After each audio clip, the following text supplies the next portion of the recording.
오늘 우리가 읽은 말씀은 43장인데 43장은 야곱의 획기적인 변화를 보여주고 있는 굉장히 중요한 전환점이에요. 그런데 오늘 짧은 말씀 속에 2절에 중요한 키워드가 나옵니다. 그게 뭐냐면 기근이 심하고 그렇게 되어 있어요. 기근이 심해요. 그런데 양식을 사오라고 아들들에게 명령하는 야곱이 양식을 많이 사와야 되지 않겠어요? 기근이 심하니까.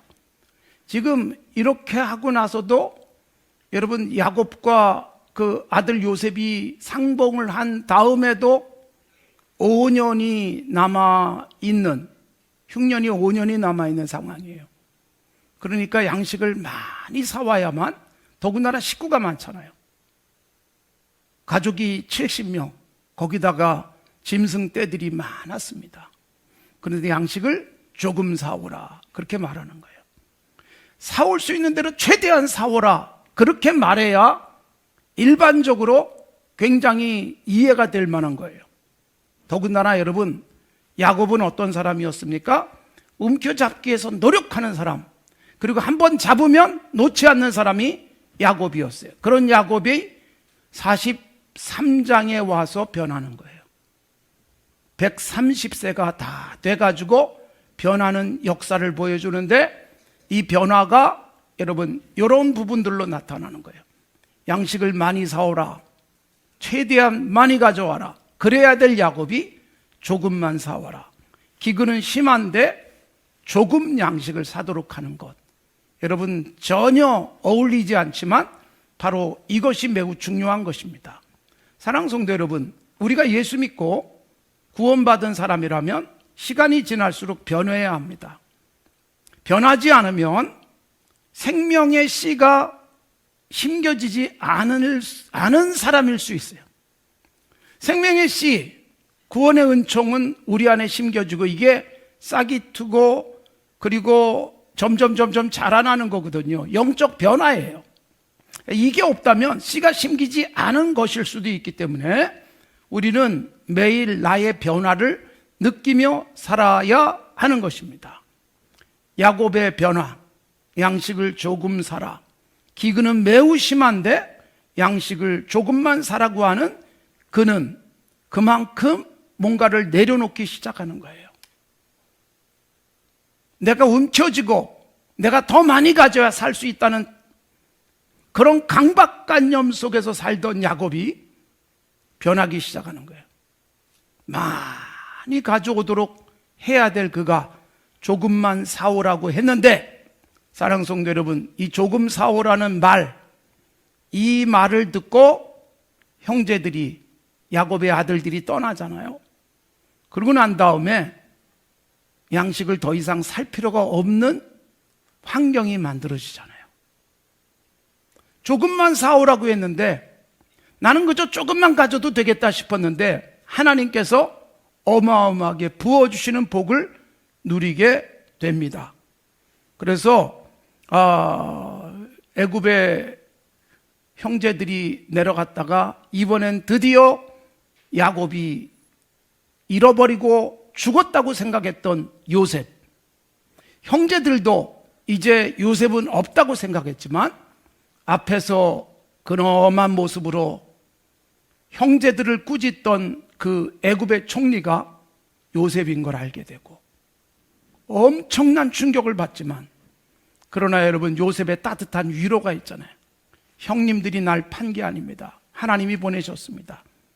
아직도 흉년이 5해 남았으니까 아버님 빨리 모시고 오세요. 내가 봉양하겠습니다. 모든 식구들이 먹는데 부족함이 없게 하겠습니다. 이게 야곱의 받은 복으로 이어지고 있는 거예요. 조금 사라고 했더니 가자마자 조금 사는 게 아니라 여러분 아예 사지 않아도 될 만큼 엄청난 하나님의 은혜가 임하더라는 것입니다. 45장에서 야곱이 드디어 애굽으로 이민을 오지요. 왔을 때 여러분 바로 즉 이집트의 파라오 왕이 야곱과 식구들에게 말합니다. 애굽의 좋은 땅을 너희에게 줄 테니 기름진 것을 마음껏 먹어라. 이게 여러분 애굽 바로 왕의 그들을 향한 배려였습니다. 너희의 기구를 아끼지 말라. 온 애굽 땅에 좋은 곳이 너희 것임이라. 이게 여러분 바로 왕이 야곱에게 그리고 형제들에게 그리고 자녀들에게 주셨던 말씀입니다. 여러분 얼마나 놀라운 복을 누리게 되는 것인지 우리에게 보여주고 있습니다. 왜 우리가 행복하고 만족스럽고 천국 같은 삶을 예수 믿으면서 살지 못하는가? 끊임없는 욕심이에요. 매일이 감사해야 되는데 아직도 나는 배고프다. 어떤 감독의 말처럼 계속 배고픈 거예요. 아직도 나는 배고프다. 와, 너무 감사하다. 정말 만족스럽다가 아니에요. 아직도 모자라요. 더 채워야 돼요. 야곱은 자기가 못 가졌던 장자의 명분 움켜줬어요. 그리고 도망가잖아요. 외삼촌의 집에서 외삼촌보다 훨씬 더 많은 것을 움켜줬잖아요. 그리고 또 도망가잖아요. 그리고 어마어마한 것을 갖고 그가 이제 고향에 돌아오는데 또 형님이 두려워서 벌벌 떨고 있는 모습. 움켜쥐고 많이 갖고 나면 계속 도망 다녀야 됐고 계속 무엇인가에 짓눌리는 삶이 야곱이었던 것입니다. 무엇이 우리의 인생을 불행하게 만들고 무엇이 우리의 삶을 추하게 만드는 것일까요? 바로 욕심입니다. 탐욕입니다. 그래서 성경은 욕심, 탐욕이 우상숭배와 같다라고 말하고 있어요. 하나님 외에 다른 신을 섬기는 게 우상숭배인데 탐욕을 가진 사람들은 어때요? 하나님을 의지하거나 기대하는 게 아니에요. 내가 쌓아놓은 그것이 나를 살릴 수 있다고 착각하는 거예요. 그러니까 하나님 숭배가 아니라 자기가 쌓아놓은 물질을 경배의 대상으로 삼는 것입니다. 그러기에 우상숭배라고 말하집니다. 정말 어마어마하게 많은데 그리고 유산이 엄청나게 많은 집안에서 유산 싸움이 일어나는 모습을 봅니다. 그저 적절하게 또는 안 받아도 평생 살만한 사람들이 더 갖겠다고 욕심내는 일들이 우리가 살고 있는 세상에서 종종 나타나는 것입니다. 그러나 여러분, 우리가 많이 가진 그것이 우리의 생명을 풍성하게 그리고 우리의 삶을 넉넉하게 만들어주는 것은 아닙니다. 누가복음 12장에서 예수님이 이런 비유의 말씀을 하십니다. 한 부자가 열심히 농사를 해서 엄청난 소출을 거뒀습니다. 그때 여러분, 내 영혼아 여러 해 쓸 것을 쌓아뒀으니 편안하게 쉬자. 그런데 하나님이 말씀하시는 거예요. 야, 이 녀석아, 오늘 밤에 내가 너를 데리고 갈 거야. 쌓아놓은 게 무슨 소용이 있니? 그 말씀을 하시는 거예요. 사랑하는 성도 여러분, 우리가 여러분 행복할 수 있는 최고의 방법을 바울 사도는 디모데전서 6장에서 이렇게 말합니다. 자족하는 마음, 만족할 수 있는 태도, 이렇게 하면 경건한 삶으로 이어질 수 있다. 오늘 주어진 것에 만족하는 거예요. 그런데 부가 목적이 된 사람, 디모데전서 6장 9절에 보면 부하려 하는 자들은, 여러분 부는 결과여야지 목적이 되면 안 됩니다. 열심히 살았더니 부가 따라올 수 있어요. 그런데 부가 목적이 되면 부를 이루기 위해서 수단과 방법을 가리지 않습니다. 그래서 부하려 하는 자들이 시험, 올무, 어리석은 욕심에 그리고 파멸과 멸망으로 가는 길로 들어설 수 있다. 그렇게 말하고 있습니다. 그래서 계속해서 우리에게 주시는 디모데서에서 바울 사도에 주시는 말씀은 재물에 소망 두지 마라. 부한 자들에게 이렇게 명령해라. 그러니까 부자에게 가르치라고 말하고 있어요. 가난한 사람이 아니라 부자에게. 장자크 루소가 에밀에서 부자들에게 교육이 필요하다라고 말했던 것처럼 이 바울도 디모데에게 교회 안에 있는 부자들에게 가르쳐라. 재물에 소망 두지 말고 하나님께 소망을 두게 해라. 그 재물이 어디서 왔는지를 알게 하라. 그리고 선을 행하고 선한 사업을 많이 하고 나눠주기를 좋아해라. 이렇게 가르쳐라. 이것이 나의 미래를 준비하는 것이다. 그렇게 말씀하고 있습니다. 사랑하는 성도 여러분, 우리들의 삶 속에서 우리는 무엇에 소망을 두고 무엇이 나를 행복하게 만든다고 생각하십니까? 쌓고 쌓인 것을 보면서 기뻐하고 통장의 숫자를 보면서 즐거워하고 이것이 또 언제 얼만큼이 될 것인가를 생각하며 그것만 바라보고 살아가는 것은 아닌지요. 오늘 하나님이 내게 주신 것으로 만족할 수 있는 삶이 얼마나 될까? 여러분, 이스라엘 백성이 출애굽 이후에 하나님께서 아무것도 먹을 것을 구할 수 없는 광야 생활 속에 일용할 양식을 주십니다. 그게 만나였어요. 한 번도 본 적이 없는 음식, 만나. 이게 뭘까? 이름이 없어요. 본 적도 없어요. 그래서 이게 뭘까 하다가 이게 뭘까가 이름이 된 거예요, 말하자면. 그 만나를 매일 거둬서 먹고 살았어요. 하나님이 딱 하루에 하루치만 주셨어요. 하나님의 명령은 하루치로 만족해라. 이틀분 거두지 말아라. 그래도 이틀분 거두오는 사람이 있어요. 그 다음날 아침에 보니까 썩어버리고 벌레가 생깁니다. 하나님은 매일 신선한 것으로 먹게 하셨습니다. 그래서 예수님이 가르쳐 주신 기도에도 일용할 양식을 주시옵고 그렇게 기도하도록 가르쳤어요. 2000년 전에 주신 기도니까 오늘날하고 맞지 않을 것이다. 그렇게 생각할 수 있지만 정신적으로는 이 기도의 취지는 오늘이나 그때나 동일합니다. 욕심 부리지 말자는 거예요. 물론 하루에 하루치로 만족하며 살라는 것은 아닙니다. 우리는 월급도 받고 연봉도 받습니다. 1년치 쓸 것을 받기도 합니다. 미래를 위해서 적금도 하지 말라, 그런 말씀은 절대로 아닙니다. 오늘날 경제활동 속에서는 지혜롭게 노후를 대비하거나 또는 사고를 대비해서 보험에 들거나 우리에게 지혜로운 삶의 태도예요. 그러나 뭐예요? 이 정신 속에 들어있는 것은 그 적금을, 그 보험을, 그리고 쌓아놓은 그 돈을 의지하지 말라는 뜻입니다. 그게 나를 살게 해주겠다, 그게 나를 행복하게 만든다 라는 생각에 빠지지 말라는 것입니다. 오늘도 살아있게 하시는 하나님, 오늘도 먹여주시는 하나님, 그리고 오늘도 땀 흘린 대로 수고한 대로 거두게 하시는 하나님께 소망을 두는 것이 그리스도인의 삶입니다. 쌓아두는 것 때문에 내가 넉넉하게 잘 살고 그리고 편안할 수 있다고 보장할 수 없다는 것이죠. 적당하게 하나님 앞에 감사하면서 쓸 것만 가지고 살아가는 것, 그리고 그것으로 감사할 수 있는 것이 얼마나 건강한 그리스도인의 삶인지를 보여주고 있는 것입니다. 무엇이든지 갖기 위해서 한번 잡으면 놓지 않던 야곱이 오늘 본문에서 조금 사오라. 이건 굉장한 변화입니다. 근데 안타깝게도 이 변화가 147년을 산 야곱이 130세쯤 돼서야 이 변화가 온 거예요.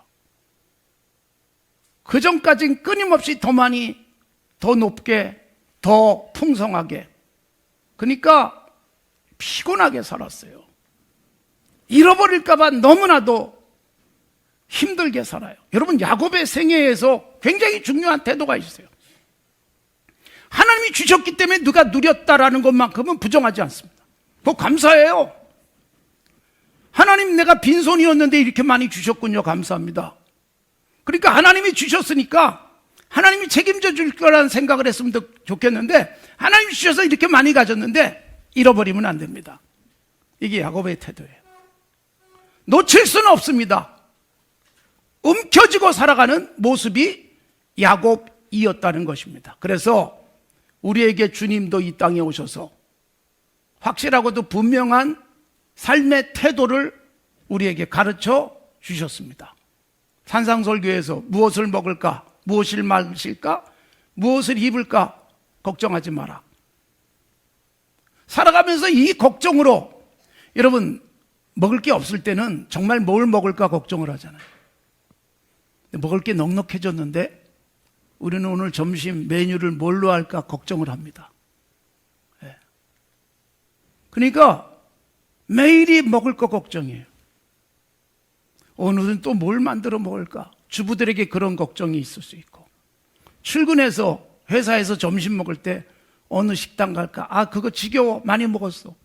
이게 넉넉해진 다음에 우리들의 모습일 수 있어요. 하나님께서 그저 이거밖에 없다, 이때가 어떻게 보면 가장 행복한 삶을 살아가게 하는 것인지도 몰라요. 너무 선택의 폭이 넓어요. 옵션이 너무 많아요. 끊임없이 만족하지 못하는 것은 인간을 불행하게 만드는 것입니다. 지금 이것으로도 감사하다. 아이고, 어떻게 여기까지 오게 하셨나? 이러고 살아가는 삶이 얼마나 건강한 그리스도인의 삶이겠습니까? 근데 그것이 쉽지가 않다는 것입니다. 사랑하는 성도 여러분, 오늘 우리는 일상 속에서 입에 붙어 있는 말이 어떤 것인지 생각해 보세요. 다다익선, 많으면 많을수록 좋다, 그런 생각을 합니다. 이왕이면 많고, 이왕이면 크고, 이왕이면 더 좋은 것, 여기에 우리는 매몰되어져 살아가는지도 모릅니다. 지금까지 누리고 산 것이 얼마나 많을까? 아무것도 갖고 태어나지 못한 맨몸으로 나온 인간이 옷 하나 걸치고 살아갈 수 있다면 그것으로 만족할 수 있으면 좋을 텐데 그게 쉽지 않은 것입니다. 그렇기 때문에 여러분, 인간이 언제 가장 힘들어요? 상실감이에요. 갖고 있다가 잃어버렸을 때, 큰 집에 살다가 좁은 집으로 이사를 해야 될 때, 너무너무 상실감 속에 살고 그것을 부끄럽게 여기는 경우까지 생기는 것입니다. 숨기려고 했습니다. 그 자체가 얼마나 많은 스트레스겠어요. 오늘은 넓은 집에 살다가 내일은 좁은 집에 살 수도 있고, 어제까지는 기사가 나를 데려다 주다가 오늘은 내가 대중교통을 이용하면서 살아가도 이것도 행복하다고 생각할 수 있는 삶이 우리에게 필요하지 않겠습니까? 기근이 심한데, 그런데 조금 사흘하게 했던 야곱은 엄청난 변화의 삶을 드디어 맛보기 시작한 거예요. 우리는 언제쯤 변할 수 있을까요? 버리고 갈 곳만 남아서 홀가분하다, 박경리 씨의 글을 제가 소개한 적이 있습니다. 버리고 갈 것만 남으면 홀가분하지요. 너무 아깝고 너무 움켜쥐고 놓고 싶지 않은 것들 때문에 죽는 것도 쉽지 않은 삶을 살아갈 수 있습니다. 우리가 자녀를 키우면서도 왜 자녀 때문에 행복하지 않을 수 있을까요? 만족이 없어서 그럴 수 있어요. 그러니까 우리나라 학생들이 가장 불행합니다. OECD 국가 중에서 가장 불행합니다. 여러분, 지난해가 자살률이 가장 높아졌답니다. 우리나라. OECD 국가 중에서 출생률 가장 낮고 자살률 가장 높은 나라. 아이를 낳으려니까 계산부터 합니다. 돈 계산부터.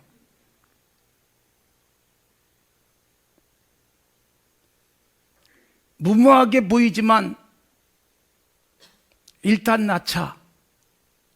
그래서 제가 6째로 태어난 겁니다. 계산했으면 저는 못 태어났습니다.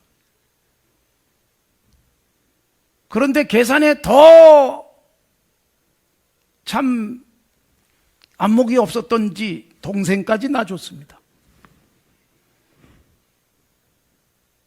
그때는 그렇게 말했어요.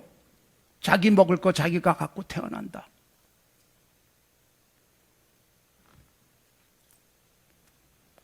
여러분, 자녀를 낳지 않는 세상이 되어버렸어요. 이유는 다 돈이에요. 결혼도 안 하는 세상이 됐어요. 역시 돈이에요. 물론 다른 요소들도 충분히 있습니다만, 사랑하는 성도 여러분, 너무 자녀들도 불행하게 커가고 있습니다. 우리나라에서 대학 가기 얼마나 여러분 강박관념 속에 삽니까? 만족이 없어요. 그 정도면 그래 그렇게 행복하게 살아 이래야 되지 않겠어요? 여러분 행복하게 살게 하지 않습니다. 우리 자녀들을 끊임없는 경쟁 속에 집어넣습니다. 누가 더 많이 갖고 누가 더 높아지고 누가 더 커지느냐, 누가 훨씬 더 연봉을 많이 받는 곳에 갈 수 있느냐, 그러기 위해서는 엄청난 경쟁 속에서 그리고 스트레스 받으며 살아가니 살고 싶지 않아. 장학금 받고 우리나라 최고의 대학을 들어갔어도 세상을 사는 게 너무 버거워서 뛰어내려야 되는 불행한 사회가 돼버리고 만 것입니다. 언제쯤 여러분 행복해질 수 있을까요? 가진 것은 조금인데 넉넉하게 나눌 수 있는 삶이 된다면 이보다 더 천국일 수는 없지 않겠어요? 아주 흔하지 않은 일이지만 빵집을 하시는 분이 아이들 중에 도시락도 잘 준비하기 어려운 아이들에게 빵과 요구르트를 계속해서 길거리 나가서 나눠줘요. 야, 이거 가지고 가! 그러고 막 불러대고, 그 장면에 감동을 받은 어떤 탤런트가 내가 그쪽에 촬영 가면 꼭 들려보겠다 그러더니 정말로 촬영 일정이 잡혀서 그곳에 갔어요. 그리고 자기가 만든 식혜를 공급해 주겠다고. 얼마나 따뜻합니까? 빵집에서 빨리 부자가 되고 싶은 욕망이 아니라 끼니도 못 채우는 친구들을 위해서 씀씀이를 키워가는 그 사람은 언제쯤 자기 건물에서 장사할 수 있을까요? 그러나 여러분, 그걸 꿈꾸지 않습니다. 지금 나눠주고 있는 기쁨, 조금씩 조금씩, 그러나 멀리 보고 살아가는 그 삶, 넉넉하진 않아도 얼마나 행복할까. 그런 모습을 오늘 우리들에게 좀 많이 소개가 되면 좋겠다, 그런 생각을 합니다. 우리 교회는 다행스럽게 여러분 많이 주려고 애쓰고 있는 교회, 그리고 그런 일에 여러분들이 기꺼이 동참해 주는 교회이기에 자랑스럽고 여러분이 존경스럽습니다. 30년 동안 그렇게 여러분들이 섬겨 오셨습니다. 우리 것 많아지기보다 없는 쪽에 흘려보내자, 조금씩만 사자, 이 태도 하나님께서 기쁘게 여기시고 오늘까지 건강하게 유지할 수 있도록 복을 주신 줄로 믿습니다. 사랑하는 성도 여러분, 일상 속에서 우리도 이런 태도 갖고 삽시다. 심한 기근 속에서 조금 사라고 말했던 야곱, 돈이 없는 게 아니잖아요. 돈은 많아요. 그런데 조금만 사고, 조금 사라 그랬는데 사오지 않아도 되도록 애굽으로 들어가게 만드신 하나님의 놀라운 손길 기억하시면서 우리도 욕심이 아닌 하루하루 만족하면서 행복한 천국을 살아가는 삶이 되어지기를 바랍니다.